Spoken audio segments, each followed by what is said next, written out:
Hello everyone, welcome to our channel job information and study update. আজ আলোচনা করব PSC food SI 2023 পরীক্ষার cut off marks কত হতে পারে তা নিয়ে। কত নাম্বার পেলে ইন্টারভিউ ডাক পাবেন, রেজাল্টই বা কবে দিতে পারে, তাহলে আর কি রি এক্সাম হওয়ার কোনো সম্ভাবনা নেই? এই সবকিছু নিয়েই আজ বলবো।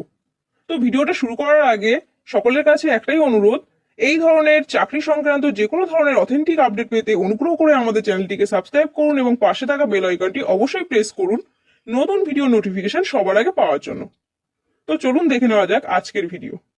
এবারের ফুড এসআই পরীক্ষাটি গত 16 এবং 17 মার্চ 6টি শিফটে নেওয়া হয়েছিল। এক্ষেত্রে কাট অফ মার্কস নির্ভর করছে বেশ কয়েকটি বিষয়ের উপর। তা হলো মোট শূন্যপদের সংখ্যা, পরীক্ষা কেন্দ্রে পরীক্ষার্থীর উপস্থিতি এবং প্রশ্নপত্রের মান। এবারের মোট শূন্যপদ ছিল 480টি, যা বিগত বছরগুলির তুলনায় তুলনামূলক কম। দ্বিতীয় যে বিষয়টি রয়েছে তা হলো পরীক্ষার্থীদের উপস্থিতির হার। এবারের ফুড এসআই পরীক্ষাতে প্রথম দিনের 3টি শিফটের তুলনায় দ্বিতীয় দিন উপস্থিতির হার তুলনামূলকভাবে কম ছিল। তৃতীয় যে বিষয় তা হলো প্রশ্নপত্রের মান, যা বিশ্লেষণ করলে বোঝা যায় যে প্রতিটি শিফটের প্রশ্নপত্রের মধ্যে বিস্তর তফাৎ। কোনো শিফটের প্রশ্ন খুব সহজ তো কোনো শিফটের প্রশ্ন বেশ কঠিন। সেক্ষেত্রে নর্মালাইজেশন না হলে কাট অফ নির্ণয় কোনোভাবেই যথাযথ হবে না। এবার চলুন দেখে নেওয়া যাক বিগত বছরের কাট অফ কত ছিল। 2014 সালে ইউআরদের জন্য ভ্যাকান্সি ছিল 339টি, যেখানে কাট অফ গেছিল 72.625। এসসিদের জন্য ভ্যাকান্সি ছিল 158টি, যেখানে কাট অফ গেছিল 66.5।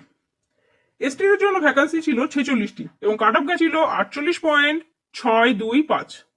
ওবিসি এর জন্য ভ্যাকান্সি ছিল 79টি এবং কাট অফ গেছিল 63। ওবিসি বি এর জন্য ভ্যাকান্সি ছিল 57টি এবং কাট অফ গেছিল 70.5। এরপর দেখে নিন 2019 সালের কাট অফ। 2019 সালে ইউআরদের জন্য ভ্যাকান্সি ছিল 454টি এবং এখানে কাট অফ গেছিল 91.1671। এসসিদের জন্য কাট অফ গেছিল 88.6671, যেখানে শূন্যপদ ছিল 208টি। এসটিদের জন্য শূন্যপদ ছিল 58টি এবং কাট অফ গেছিল 78.8339। ওবিসি এর জন্য ভ্যাকান্সি ছিল 98টি এবং এখানে কাট অফ গেছিল 88.6671।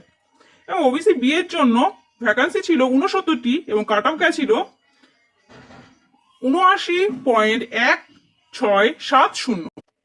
এরপর আসি এবারের কাট অফ কত হতে পারে। দেখুন, এবারে কাট অফের বিষয় বিশ্লেষণ করা একটি কঠিন বিষয়, কারণ প্রশ্নপত্র ফাঁসের যে অভিযোগ উঠে এসেছে সেক্ষেত্রে 480টি শূন্যপদের জন্য কাট অফ 100 আউট অফ 100 হলে অবাক হওয়ার কিছু নেই।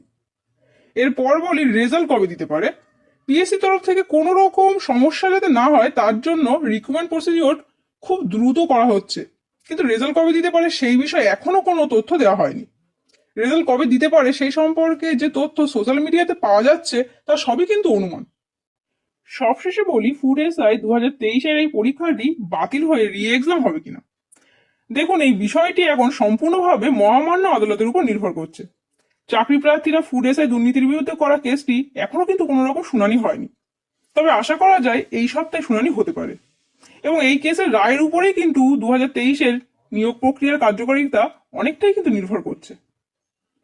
তো এই ছিল আজকের ভিডিওটি ভালো লাগলে অবশ্যই একটি লাইক করবেন এবং বন্ধুদের সঙ্গে শেয়ার করবেন এবং চ্যানেলে নতুন হলে অবশ্যই চ্যানেলটিকে সাবস্ক্রাইব করবেন। ধন্যবাদ।